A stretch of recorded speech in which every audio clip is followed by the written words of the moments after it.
Day, 242 years ago, America was born, but not before bloody battles in the Revolutionary War led to our freedom. So what did we learn from the war? Our Hank Flynn went to Gettysburg to get some answers. In our present-day society, we see many of the same things that caused the country to split before. Hey, it's Hank. I'm up on Cemetery Ridge at the angle where push came to shove for Pickett's charge at the end of the Battle of Gettysburg. My take is that especially on July 4th, we need to take into inventory what we learned from the Civil War and what we might have forgotten. Gettysburg is jumping these days. Reenactments start Thursday, so uniforms and period costumes are everywhere despite the heat. Richard Gow plays Confederate General Louis Armistead, and he says the battle reenactments have renewed relevance. We could have a repeat of the very things that happened 155 years ago if we don't start becoming civil with one another and come together in that more perfect union.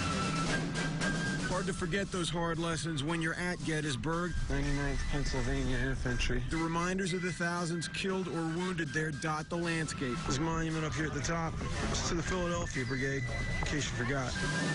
But it's heady times in America. Things are polarized. Screaming, shouting, not much listening. Are we taking ourselves for granted? Our rights to vote, speak out, demonstrate, our obligations to tolerate those things in others.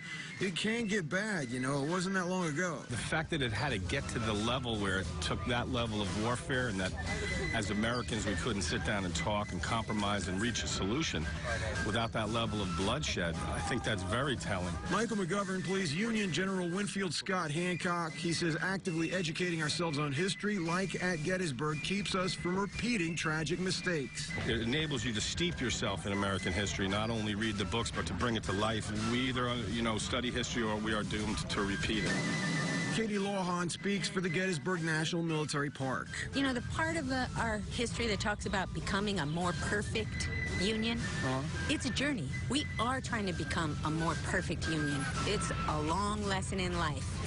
We all make mistakes, so there's a lot to be learned by studying history. Yup, and it takes hard work to do that. Really? But it's our obligation as individual citizens. That means listening as well as talking. It also means not lying or spreading falsehoods just to win a point, and tolerating people whose points of view seem stupid, tough as that is to do. Happy 4th of July to you. Let's not forget who we are. I'm Hank, and that's my take.